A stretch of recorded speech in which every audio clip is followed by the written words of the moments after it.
É nosso dia, companheiro.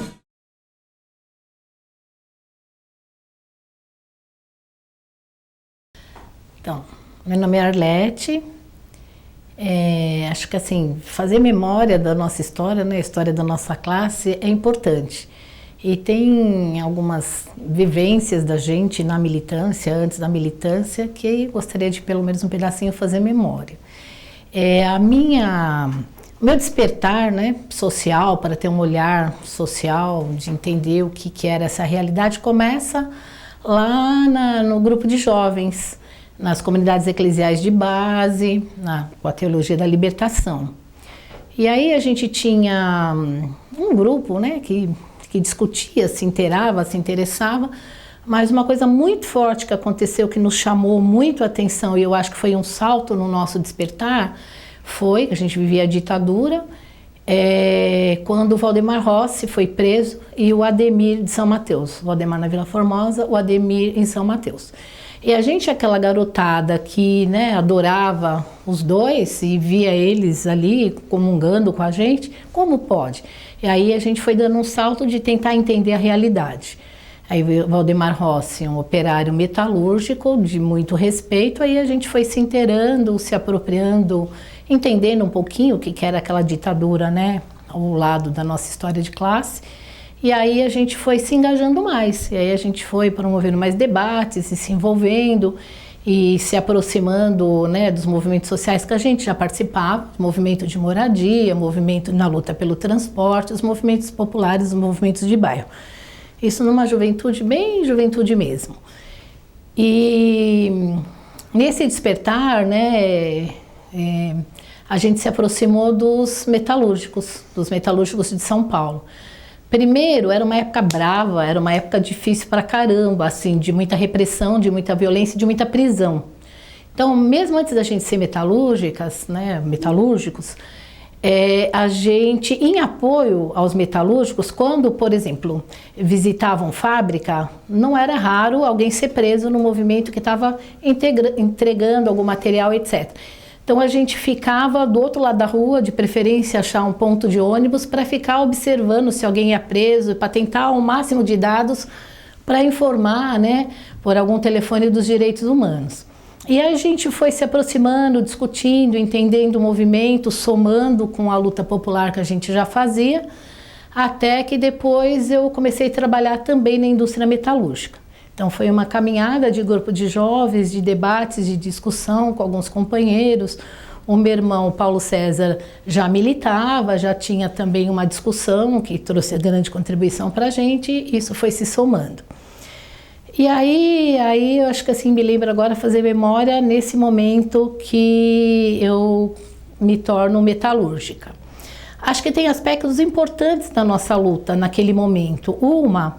Que a oposição metalúrgica, né, e a gente nesse agrupamento, tinha um princípio muito forte de trazer organização pela base, organização a partir do local de trabalho. Então eu acho que essa era uma grande perspectiva e a gente sonhava, né? A gente sonhava que isso ia acontecer com facilidade, etc. A fábrica, a realidade não era tão tranquila assim, porque também a repressão na fábrica ela era intensa. Por exemplo, eu trabalhei na eletrônica Yamazaki, que era até muito engraçado. Tinha eletrônica Yamazaki de um lado da rua e a Tecnofórgica de outro. A Yamazaki era predominantemente feminina, tinha homens, mas a maioria eram mulheres, e a Tecnofórgica o contrário.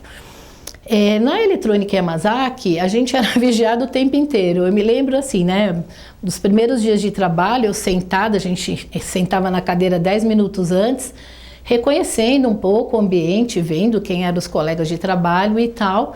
E aí bate o olho, tá lá a chefia maior, dono da fábrica, vigiando a gente. Então era um espaço de muita vigilância interna na fábrica, né? Além de todas as tarefas que você tinha que executar, fazer e tal, era um espaço de muita vigilância. A gente tinha que se preocupar de não aparecer naquilo que a gente pensava e conhecer os colegas, né? E ter as proximidades. E aí o espaço da fábrica em si, então, né, além de todos os desafios da produção que tinha que dar, das condições bem difíceis de trabalho, do trabalho repetitivo, de tudo isso, aí tinha essa relação da proximidade com os colegas, de entender, de conhecer e tal. E aí acho que as nossas práticas de oposição, elas foram assim bem bacanas, né? A gente se apropriar da experiência dos companheiros e trazer que a gente ia se aproximando a partir da nossa realidade, que era muito difícil, muito duro, todo mundo na fábrica, né, de uma imensa pobreza e tal. Então as proximidades se davam ali pelo dividir a salada na hora do almoço, alguém trazer uma pimenta e compartilhar, discutir os problemas do filho, alguém que não conseguiu comprar um remédio. Então as coisas iam acontecendo bem no concreto, bem na aproximação e bem na solidariedade. Até que a gente, né, foi conseguindo consolidar na fábrica uma relação mais estreita e etc. A gente na Yamazaki, assim, na perspectiva da oposição e tal, era construir os grupos de fábrica e, se possível, as comissões de fábrica, né, agrupamentos de representatividade interna. Na Yamazaki a gente não teve a comissão de fábrica, a gente teve o grupo de fábrica, que era um grupo clandestino, que a gente, né, se articulava, discutia as coisas e tal.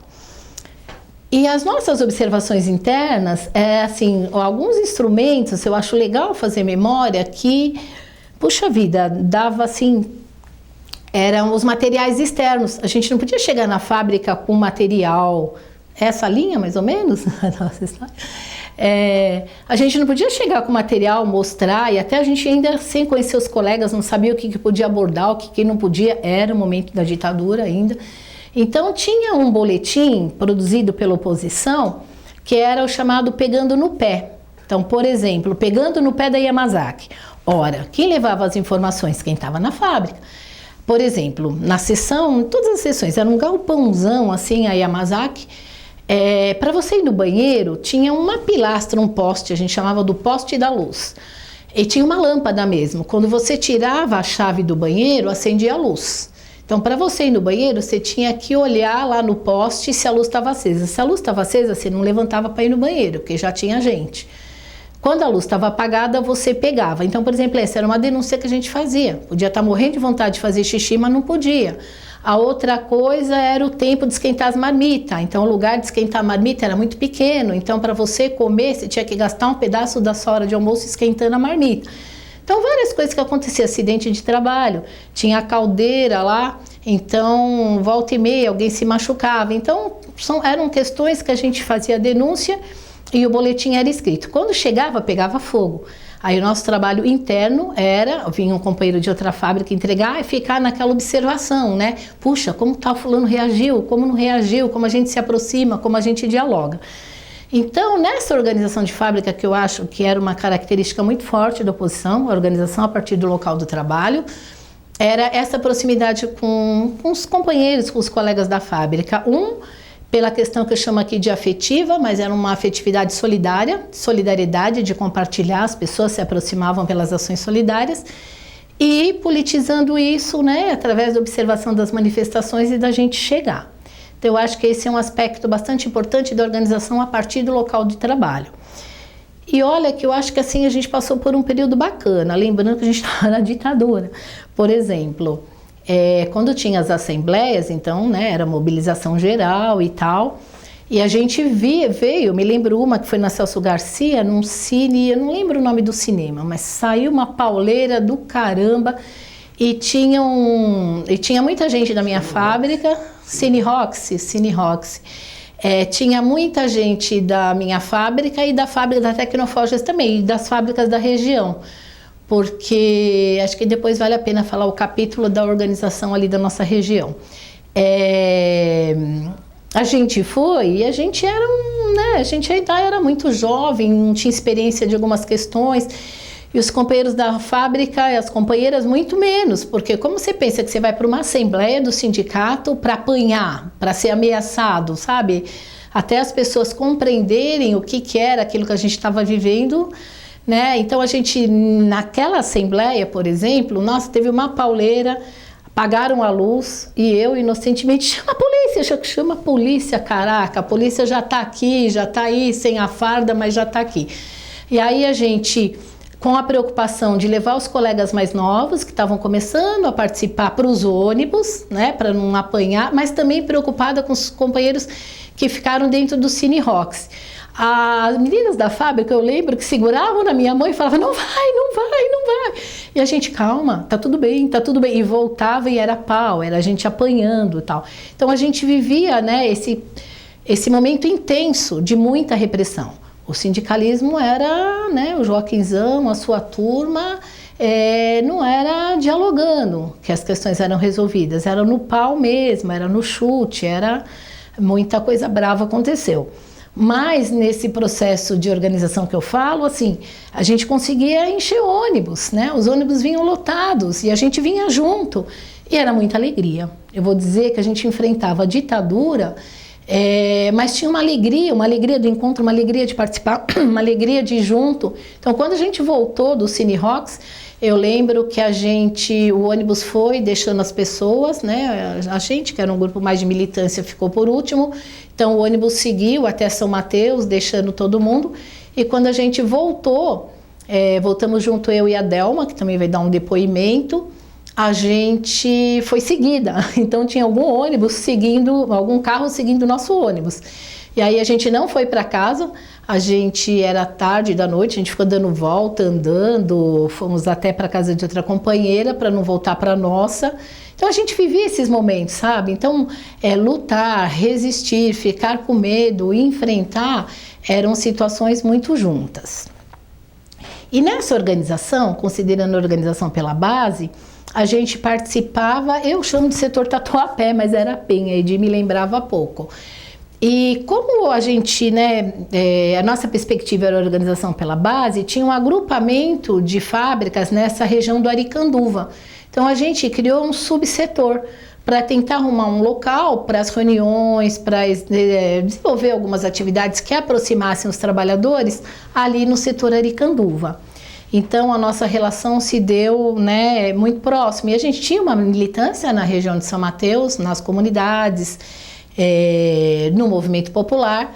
Então também a gente teve um movimento, né, de muita proximidade naquela região. E aí, enquanto subsetor, a gente conseguia desenvolver várias atividades que aproximavam os trabalhadores das fábricas fora da fábrica, né? Fora da fábrica a gente tinha ali a comunidade da Sagrada Face, que eram também padres progressistas e tal, que cederam espaço. Então a gente fazia muitas reuniões ali com os trabalhadores das fábricas da região, fora as reuniões de boteco e etc. Mas ali a gente desenvolvia alguns cursos em preparação ao Senai. Então muitos trabalhadores queriam fazer Senai, etc., tinham as provinhas, se profissionalizar, né, antes de serem criados outros cursos alternativos da oposição e do movimento. E esses cursos, eles tinham o objetivo claro de ajudar, né, os trabalhadores que precisavam se formar, passar por provas, mas também trabalhar um processo de conscientização, de aproximação da nossa consciência de classe. Então essa questão da consciência de classe, na nossa organização, na nossa militância, ela era muito forte, a consciência de classe. Então a gente lutava não para ganhar a diretoria do sindicato, mas para romper com a estrutura sindical existente na época. Então, por exemplo, quando a gente disputava uma eleição sindical, quando a gente, né, trabalhava em cima da eleição, o objetivo maior não era ganhar a eleição. O objetivo maior, podia ser, tinham perspectivas diferentes, mas o processo da gente discutir o que é o sindicato, como o sindicato funciona, como ele é construído, era muito presente na gente. Então a gente fazia, né, grupos, reuniões, encontros com os trabalhadores das fábricas para discutir isso. Então a gente entendia que também o processo de eleição era um processo de avanço na consciência. Um outro aspecto que assim eu tenho uma memória muito viva é que aquelas fábricas, elas estavam próximas aos bairros de moradia, né, dos trabalhadores. Então o movimento, por exemplo, numa greve, os movimentos populares, assim, as pessoas apoiavam a gente. Então, por exemplo, na Sagrada Face, que era um ponto de apoio à greve. mulheres da comunidade vinham cozinhar, vinham, né, fazer uma macarronada, não sei o que lá, porque a gente ia visitar as fábricas, ia tentar fazer as mobilizações, voltava todo mundo para lá para almoçar. Então não era o almoço só, era o almoço, era conversa, era brincadeira, era troca, era proximidade, né? Lembrando que a gente não estava num momento fácil. Então a gente fazia essas coisas com medos, com receios do que estava acontecendo, né, no conjunto da sociedade.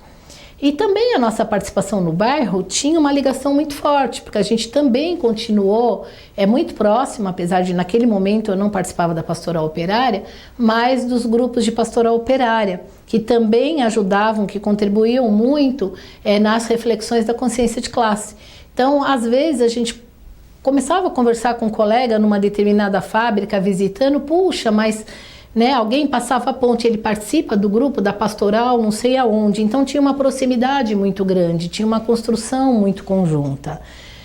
Então, assim, acho que foi um momento bastante rico, que a gente acreditava de fato na transformação da sociedade. Isso também levava a nossa vida pessoal numa perspectiva diferente daquela que a gente estava acostumado a viver.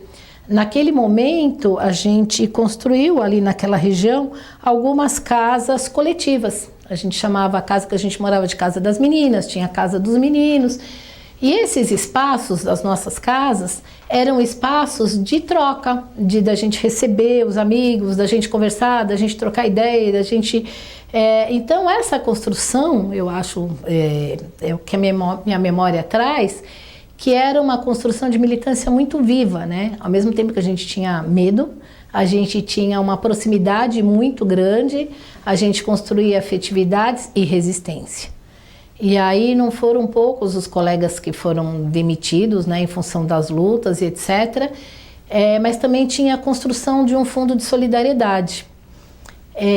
Eu me lembro, ainda antes de eu estar nos Metalúrgicos de São Paulo, ainda, né, no grupo de jovens, as greves do ABC. Então, nas greves do ABC, como é que a gente fazia, né, a ligação no movimento? Tinha o fundo de greve, que também depois a gente fez em São Paulo. A gente batia de porta em porta, a garotada do bairro, das comunidades, pedindo, entregando um panfletinho, um material explicando o que era a greve, por que estava em greve, e pedindo alguma contribuição para essas famílias dos trabalhadores que estavam sem salários. E aí dava, quem não tinha quase nada para dar, dava 1 quilo de sal, 1 quilo de açúcar, um pacote de macarrão, a gente com um carrinho de feira puxando pelo bairro. A gente nunca voltava com um carrinho vazio. E a gente está falando de bairro de periferia, né, de trabalhadores. Então, foi um processo, e aquele processo crescente. E a gente fazia visita nas fábricas, né, nas fábricas que a gente tinha algum colega para entregar algum material que nem o Pegando no Pé, ou nas fábricas que a gente ainda não tinha contato. Então, a gente ia com material, distribuir. Então, tinha algumas fábricas que para a gente era uma delícia, que a gente entrava às 7 na fábrica. Se tinha uma fábrica que entrava às 6, para a gente era bacana, porque dava tempo de ir nessa fábrica, conversar com os trabalhadores e tentar desenvolver, né, alguma relação, algum aspecto de proximidade e depois ir para a nossa. E as coisas que a gente tinha que esconder, eu te vi, não sei aonde, não era eu, fui encontrar com um amigo, porque a gente tinha que se esconder. As demissões, elas aconteciam com certa facilidade, né, se os patrões entendiam que a gente tinha alguma ligação mais crítica, se a gente estava no movimento. Éramos mulheres, né? Então, também a gente enfrentava o machismo presente na sociedade, né? Então, às vezes, quando a gente se aproximava de algum companheiro, principalmente quando não era da nossa fábrica, algum trabalhador, a gente tinha que ir com muito jeito. Primeiro porque a gente, naquele período, a militância, né, o grupo que a gente participava no setor Araçatuba, a gente era jovem. Então, às vezes, dava confusão. Você estava se aproximando para apresentar o material, para conversar. Os homens achavam que você estava paquerando, que você estava com algum outro interesse. Então, era uma relação assim de... Além da gente ter que ter cuidado para não deixar, né, a gente ser engolida porque é mulher, a gente também tinha que fazer um trabalho para mostrar que a nossa perspectiva era outra e tal. Mas na nossa história, a história que eu lembro, acho que nunca tivemos, eu nunca tive assim um conflito maior da gente mostrar que a gente era mulher, mas que a gente tinha um papel, que a gente sabia o que estava fazendo e colocar um pouco, às vezes a gente tinha que ir com jeito, quando era um trabalhador de fábrica que não tinha consciência, mas também tinha que pontuar firmemente o que a gente pensava da vida e do mundo, das transformações que a gente queria fazer. Então, assim, acho que os aspectos, né, da nossa organização, e aí a gente não era isolado, porque São Paulo vivia o movimento, né? A Oposição Metalúrgica de São Paulo, ela estava organizada nas várias regiões. E a gente, por exemplo, no subsetor Aricanduva, num agrupamento de fábricas, a gente se reunia com os trabalhadores da região, com os companheiros, com a militância da região, para trocar experiência, para pensar junto o que fazer, para pensar junto as resistências, para pensar junto as ações. E a gente também estudava, a gente lia, a gente queria entender o que estava acontecendo no mundo. E nas casas que a gente vivia, nessas casas comunitárias, que de verdade eu acho que vale a pena uma história dessa experiência. Sempre eu penso que eu acho que a gente tem que registrar, que não foram experiências de você dividir uma casa, dividir um aluguel, foram experiências de dividir a vida, de trazer novos companheiros e de fazer construções de um sonho. E a gente tinha a perspectiva que a transformação da sociedade, né, o fim desse modelo de sociedade que a gente tem ia acontecer com uma velocidade maior do que infelizmente é possível. Um dia vai acontecer, mas a gente achava que ela ia acontecer mais rápido. A gente tinha muitos conflitos também com a família não conseguia entender por que a gente vivia o modo de vida que a gente vivia. A minha mãe é uma pessoa muito fraterna, muito solidária, ela ia para a Sagrada Face para ajudar junto com as mulheres, ela participava do grupo de mães da comunidade, cozinhar e tal, mas ela não entendia por que a gente tinha que se atirar tanto, né, no movimento, e ainda mais numa ditadura, tantos riscos. Então a gente vivia desafios, eram desafios permanentes. Mas a gente também teve a sorte de a nossa classe ter começado a se organizar antes. Então a gente tinha companheiros, eu estou falando da nossa região, como o Valdemar Rossi, por exemplo, o Vitor Gianotti, que traziam para a gente também muita força, muita experiência e muita paciência. Então quando a gente estava numa empolgação maior que o momento permitia da ditadura, calma, vamos com calma, é o caminho, mas vamos lá.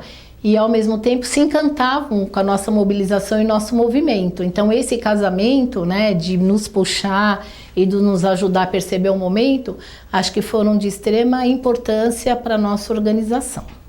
Olha, a Igreja, a Teologia da Libertação, ela teve um papel assim muito importante, a Igreja Católica.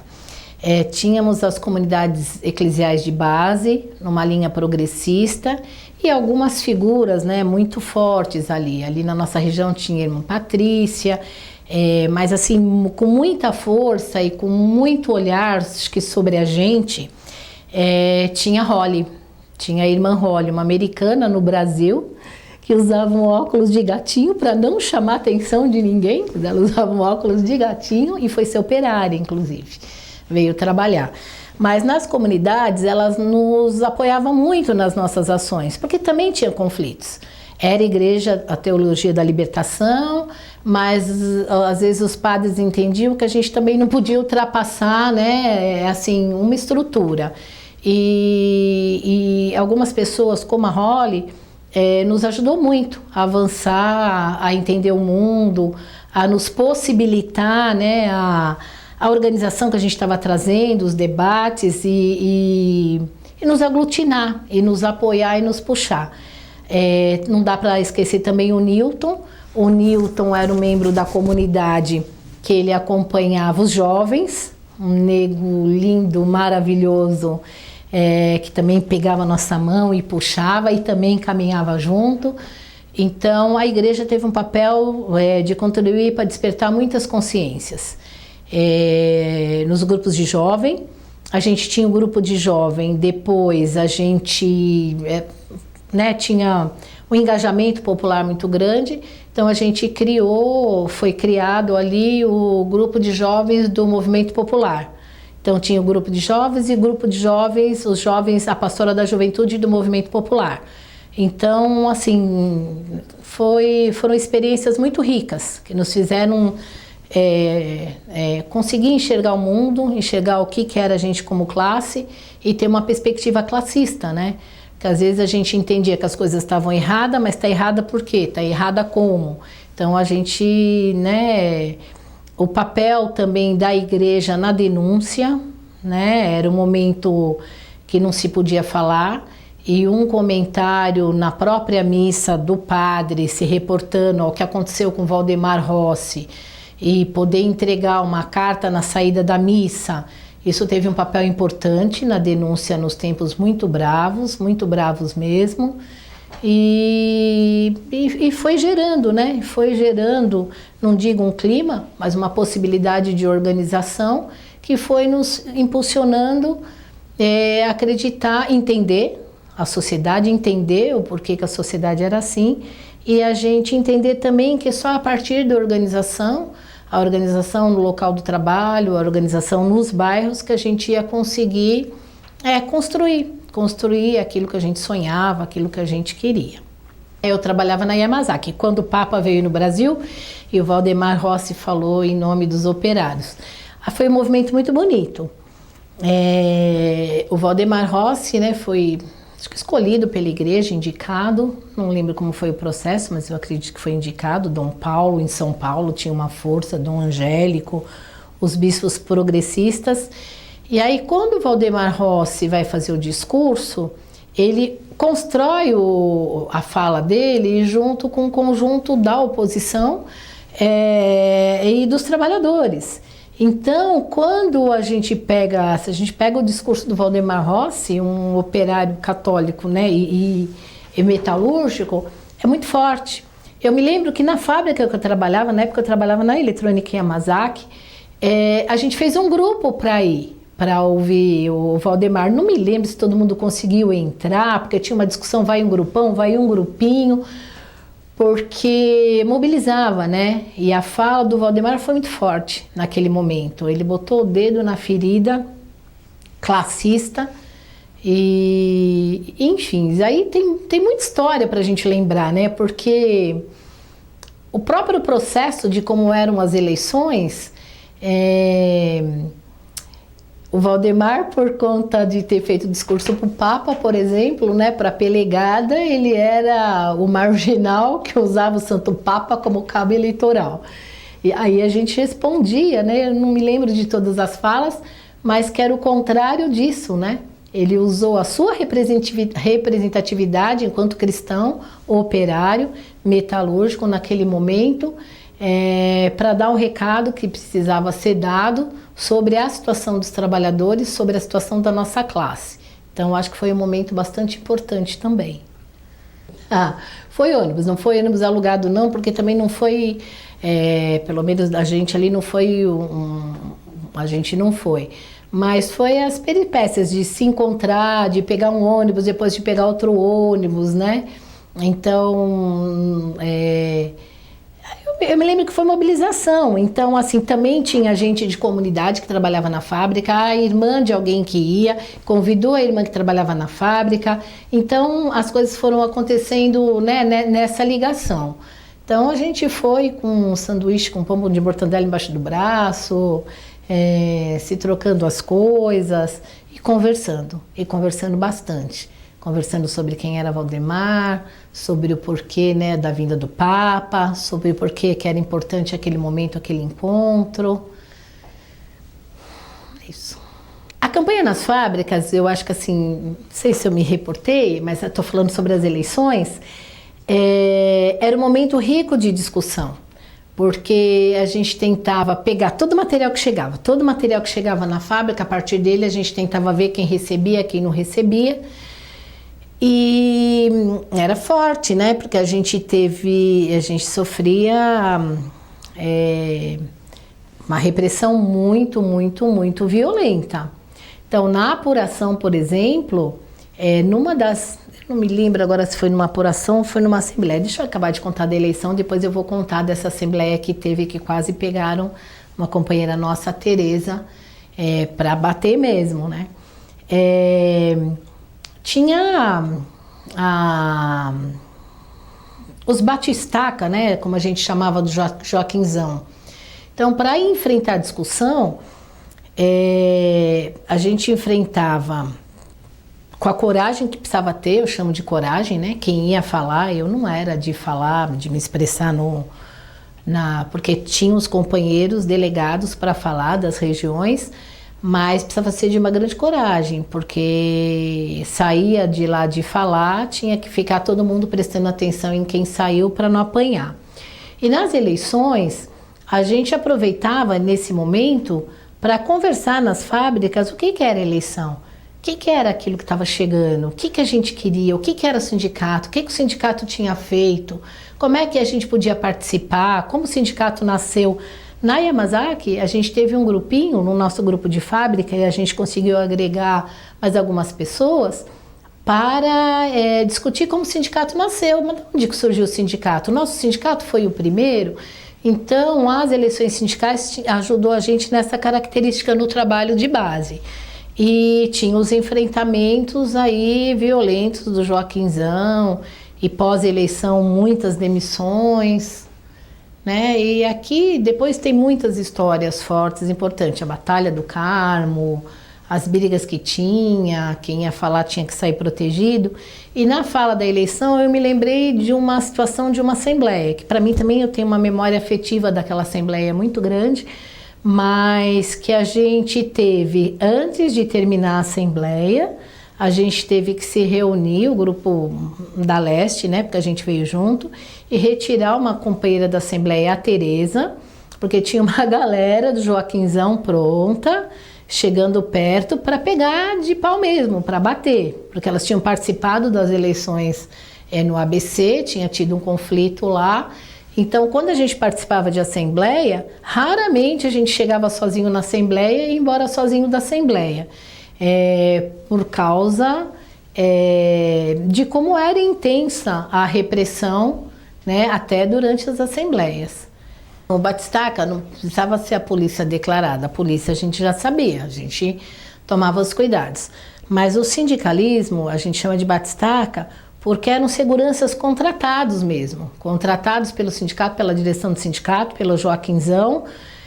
Primeiro, até para a gente se movimentar na Assembleia era difícil, porque a gente, para se movimentar, para encontrar, para procurar as pessoas, você tinha esses seguranças emplacados. E também para chegar no microfone, para sair do microfone, ou se tivesse qualquer conflito de divergência, não era no diálogo, como eu me lembrei lá no Cine Rocks. Aquilo para mim foi impressionante, foi muito impressionante, porque era um lugar fechado, não tinha para onde correr.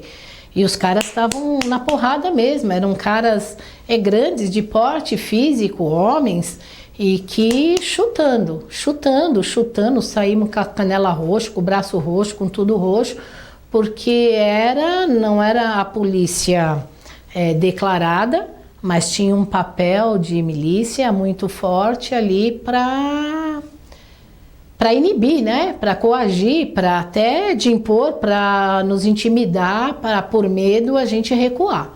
Mas a gente tinha companheiros e companheiras muito valentes, muito guerreiras. É uma história bonita nessa resistência. A Associação de Trabalhadores, a ideia era, a gente sempre trabalhou com essa ideia, que os trabalhadores, né, primeiro, nós somos uma classe, não somos uma categoria, somos uma classe trabalhadora brasileira e internacional, mas nos espaços onde a gente estava, seria de extrema importância da gente se encontrar, da gente conversar junto, da gente se organizar junto. Então, as associações de trabalhadores e a Associação de Trabalhadores do Tatuapé, ela tinha um pouco essa perspectiva. Ela tinha a perspectiva de juntar metalúrgico com químicos, com plásticos, com costureiras, com as diversas categorias que a gente conseguisse se cruzar, se encontrar para refletir para dessa liga. A Associação de Trabalhadores também era um espaço que construiu muitas relações afetivas, né? As pessoas se encontravam, tinham cursos de formação, tinham encontros de debate político, tinham muitas trocas. Então tinha festa, tinha música e o objetivo era da gente fazer mesmo esse encontro, né, da nossa classe de trabalhadores, das várias categorias que trabalhavam naquela região, que se aproximavam e tal. O trabalho na fábrica, para a mulher, né, por exemplo, eu trabalhei eu ia falar da Autel, eu trabalhei no controle de qualidade, mas na Yamazaki eu trabalhei, por exemplo, como montadora. Era bastante difícil o salário, a questão da diferença salarial, a questão da profissionalização na fábrica. A gente teve poucas companheiras, queria lembrar a Maria do Iguatemi, né, que ela trabalhava numa outra fábrica, mas ela foi ser ferramenteira, Maria, torneira mecânica. Precisava assim de muita imposição, porque você não era aceita, nem tinha teste para mulher. Você chegava para fazer o teste e não tinha teste para mulher. Tanto que a profissão, a nível de profissionalização em fábrica, para a maioria de nós era o controle de qualidade. Então, ser inspetora de qualidade era a nível profissional, né? Era o que era a ascensão entre ser, né, na linha de montagem ali de produção, o controle de qualidade. Tanto que nos cursos organizados pelo movimento, o Tabor, no Iguatemi, foi um grande centro de referência de formação, onde teve cursos organizados e tal. A maioria das mulheres fazia controle de qualidade, estou falando na militância já, né? O controle de qualidade, para ser inspetora de qualidade. Ferramenteira, torneira mecânica e tal. Eu me lembro da Maria. A Maria, que era uma mulher assim, muito porreta mesmo, muito forte, muito de garra, que ela foi ser torneira mecânica. Então tinha essas dificuldades salariais, a mulher que engravidava, né, com filho, então essas questões de falta. Então, na entrevista, você já tinha que passar por uma batelada de perguntas. A idade, tem filho, não tem filho, vai ter filho, vai casar, tarará. Já era muito numa perspectiva limitadora mesmo de ingresso, né? Então, a gente tinha que dançar ali nas respostas que fazia e se concretizava, muitas mães eram mandadas embora, né? Porque o filho fica doente, a mulher tem uma jornada dobrada, triplicada. Então, às vezes, precisava faltar para cuidar do seu filho.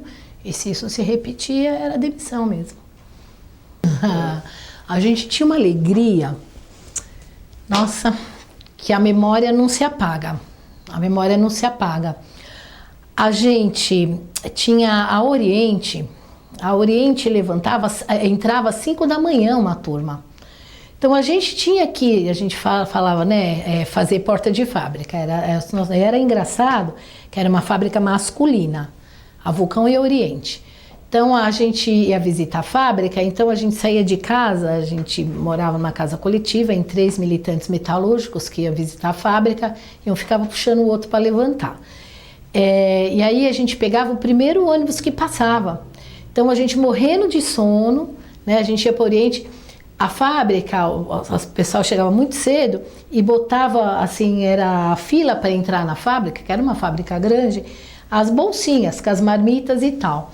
E aí a gente ficava conversando ali com o pessoal ia no barzinho tomar café e tal. Mas a gente tinha uma alegria encantadora. A gente voltava se falando, se contando, anotando. A gente tinha um caderninho. Olha, fulano, olha, marquei com cicrano. Olha, era uma alegria. Porque eu acho que o sonho da transformação da sociedade era muito presente. E era as relações muito verdadeiras.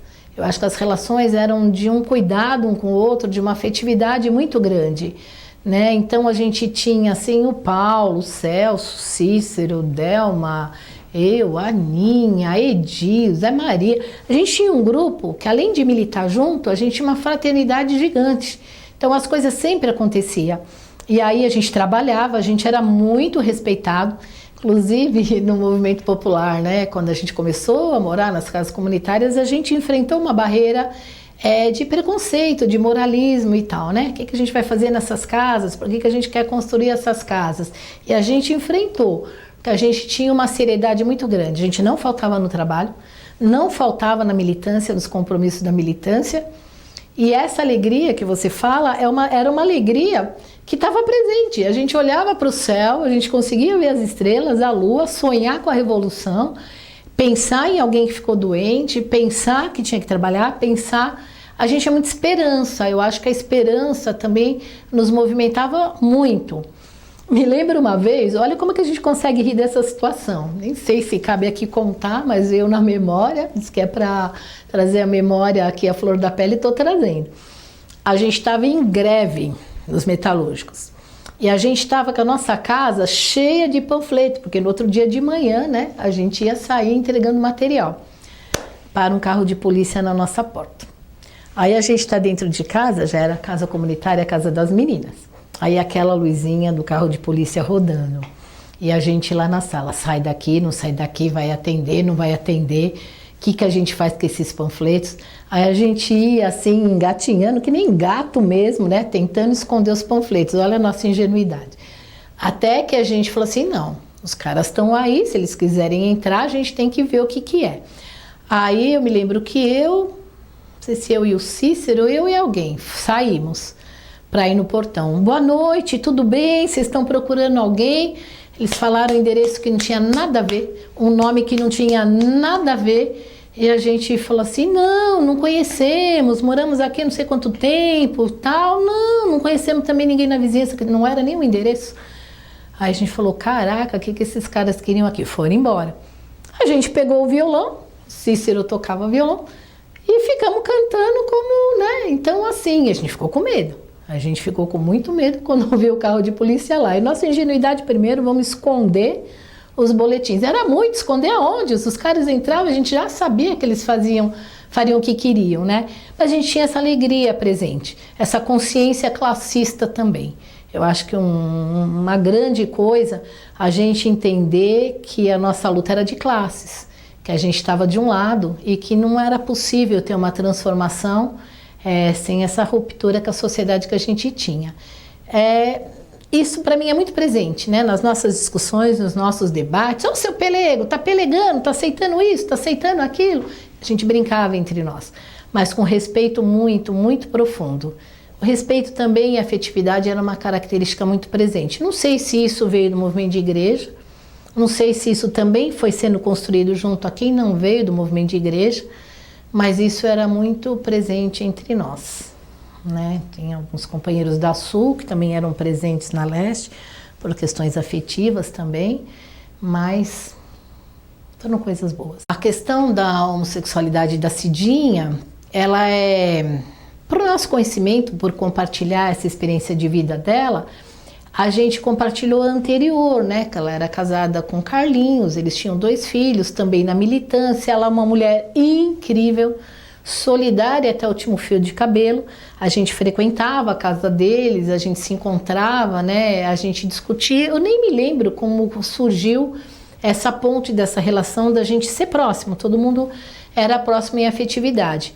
Depois de algumas experiências, né? Que eu acho que eu vivenciei menos, talvez quem era um pouquinho mais velho, eu não me lembro muito bem.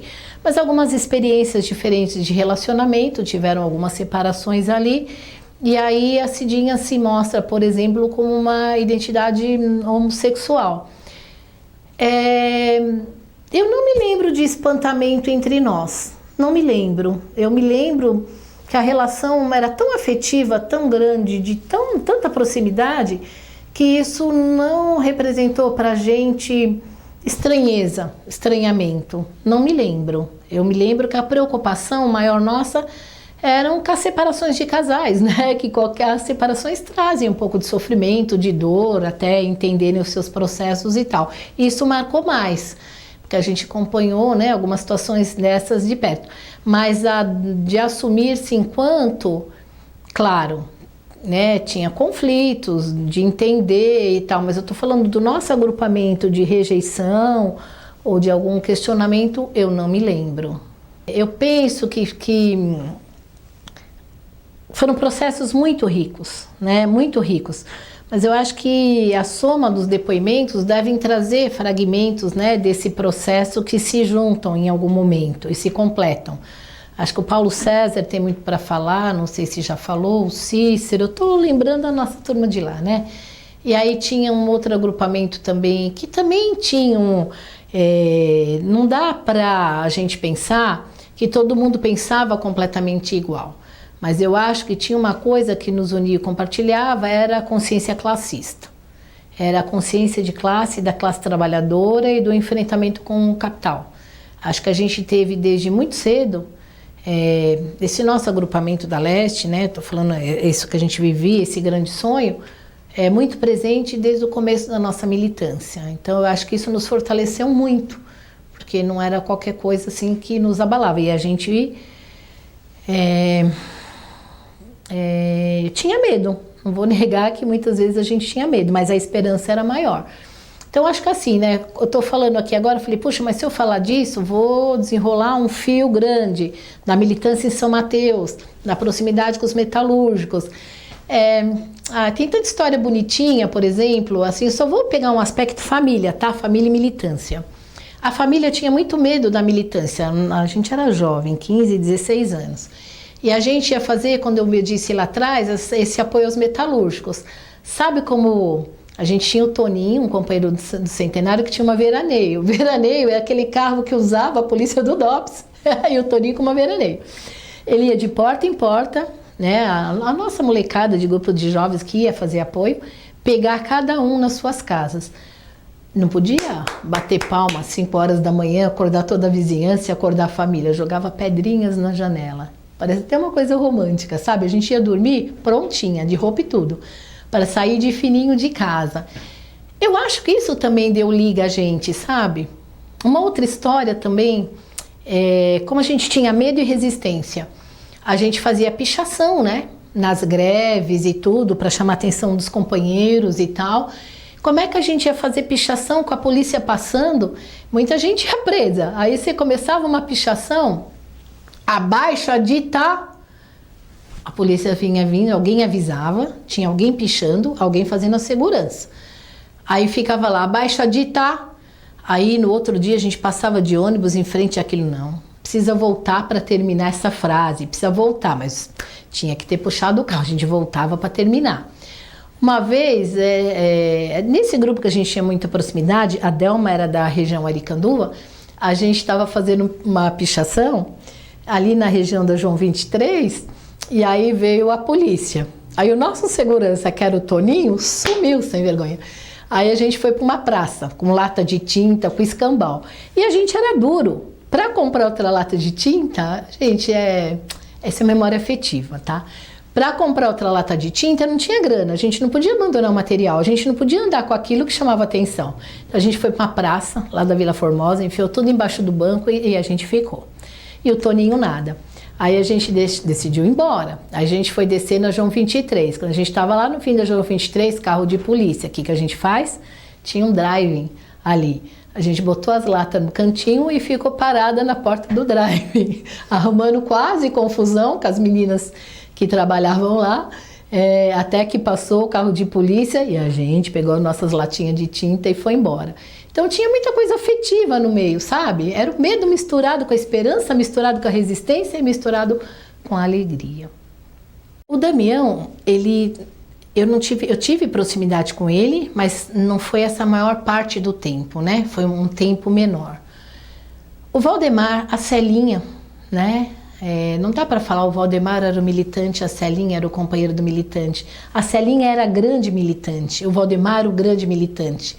E outros também. O Vitor Gianotti, aquele italianão que chegava, ele de cada 10 palavras, 11 era palavrão, mas com uma afetividade gigante.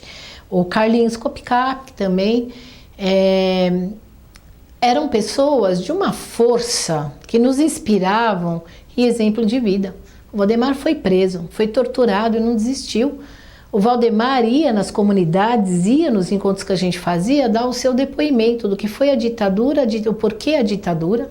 O Valdemar tinha capacidade de fazer uma análise histórica, né, do processo, do que era a ditadura, do que era a classe trabalhadora, por que a ditadura para a classe trabalhadora, do que ele tinha sofrido barbaramente com as torturas e que continuava acreditando, esperançando e nos trazendo o depoimento de que era preciso transformar a sociedade e era preciso transformar do ponto de vista classista. Valdemar e Celinha, que nos recebiam com café, com um bolo, que nos puxava a orelha também, que a gente era uma juventude muito empolgada, mas que também caminhava. Então o Valdemar, ele marcou a minha vida em muitos momentos. Lá no começo da militância, quando eu perdi o meu pai, quando eu cheguei em casa, quem estava lá antes de eu chegar, o Valdemar Rossi. Então era um companheiro de vida, sabe? Então, assim, essa esperança de um novo mundo, ela era vivida e ela era posta ali no processo. Então, eu acho que isso, né, o dom angélico, né, na igreja, o Dom Paulo, quando vai no santo e aponta o dedo na ferida, que aquilo era uma bala. Então, a gente está falando de uma história classista, de uma história muito viva, que envolveu nesse processo muitos segmentos com um olhar de classe, de um olhar fraterno, de um olhar solidário.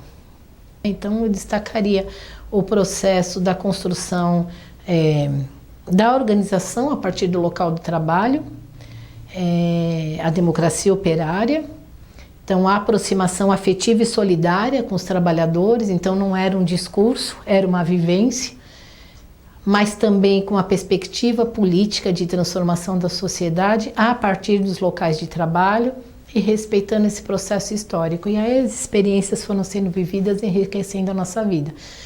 E eu acho que eu trago comigo hoje o olhar que eu tenho para o movimento sindical, que eu milito, né, no Sindicato dos Professores, na POSP, na região do Tatuapé. Eu acho que a experiência que a gente teve nos metalúrgicos, ela é uma grande força, ela é uma grande experiência para a gente trazer para o olhar do que seja uma organização sindical. Infelizmente, hoje a gente está num processo e num momento muito difícil, acho que para todas as categorias, dos professores também, que para ter esse olhar de rompimento com a estrutura sindical, de ter um rompimento de organização pelo trabalho, não é fácil. Mas a gente acredita, continua acreditando que esse é o caminho. Teve um encontro, que eu não vou citar nomes não, que era um encontro, eu não sei se era o Intois, que era um encontro maior, então tinha que ir, por exemplo, gente mais experiente para falar. Foi um pega para capar. Porque essa coisa do vir pela base, mas a gente teve um entendimento bastante grandioso do que era a contribuição de quem era mais experiente. Isso não era desligado. É engraçado da gente falar sobre o basismo, mas entender que a experiência histórica, o amadurecimento histórico de companheiros, de todo mundo, estava embutido. Mas tinha agrupamento que vinha com uma verdade pronta, né, do seu agrupamento, e no discurso queria ganhar. Então, no discurso queria fazer bater, fazer valer. E a gente entendia duas coisas, que primeiro precisa convencer. Então, vamos entender, do ponto de vista, a gente não era universitário, não era, né, não tinha essa formação acadêmica, mas a gente estudava, a gente lia. Marx era, né, o nosso guia cristão marxista, né, quem vem dessa origem. Era engraçado, tivemos discussões sobre isso, inclusive. Mas a gente apontava muitas contradições, porque às vezes o discurso não se concretizava nas ações. Então, a gente puxava muitos debates, é verdade isso. A gente era chamado de basista não no sentido de uma construção positiva, às vezes, pelas outras forças, mas como se a gente fosse lá desligado do processo maior do movimento. E a gente achava que não. O processo de um movimento maior, a gente acreditava e acredita na Revolução Socialista, mas que tinha que ser um processo que tinha que ser construído pela base. E esse processo construído pela base não é de alguém fazer discurso vem comigo. A gente tinha relação de amizade, solidariedade, mas a gente entendia que aquilo que a gente estava propondo tinha que ser entendido e essa representatividade tinha que vir, seja a instância que fosse. Tínhamos embates, a gente tinha a presença de ideias que não eram tão transparentes, que iam tentando puxar as pessoas, e quando elas apareciam de forma mais transparente, tinham os embates, os debates, as críticas. A minha memória desse processo é de alegria, é de esperança, mas também a gente teve muitos embates, né, de queimação, né, não é isso, mas tinha uns embates. Ali no Tatuapé, né, que era o setor Penha, tinha presença de vários agrupamentos com pensamentos diferentes. É que no momento da ditadura também, né, essa proximidade entre todo mundo, eu acho que aconteceu com mais intensidade. Mas a gente tinha, assim, essa linha da base, né, de construir pela base. Mas isso... quando a gente era chamado de basista, parecia que a gente se descolava, né, de uma teoria, de um entendimento de como funcionava a sociedade. Então, também a gente ia para esses debates também.